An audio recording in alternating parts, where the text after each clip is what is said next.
திராவிட முன்னேற்ற கழக அரசு பல தில்லுமுள்ளைகளை செய்ய ஆரம்பித்து விட்டது. இப்பொழுதெல்லாம் வாக்காளர் பட்டியல் கொடுக்கப்பட்டு விட்டது. எல்லா தொகுதியிலும் கிட்டத்தட்ட 10,000 to 20,000 போலி வாக்காளர்களை சேர்க்கப்பட்டிருக்கிறார்கள். சிந்தித்து பாருங்கள் அருமை சகோதரர்களே, இளைஞர் பட்டாளங்களே, நீங்கள் விழிப்போடு செயல்பட வேண்டும்.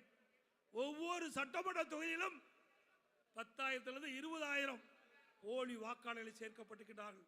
அதையெல்லாம் கண்டுபிடித்து தக்க அதிகாரியிடத்திலே அந்த நீக்கப்பட வேண்டும் என்று அன்போடு இந்த நேரத்தில் உங்களை வேண்டி கேட்டுக்கொள்கிறேன். ஏனென்று சொன்னால் திமுக காரன் கள்ள ஓட்டு போடுவதிலே வல்லவர்கள். ஆக இப்பொழுதே ஆரம்பித்து விட்டார்கள்.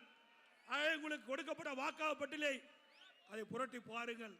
யாரெல்லாம் போலி வாக்காளர் என்பதை கண்டறியுங்கள்.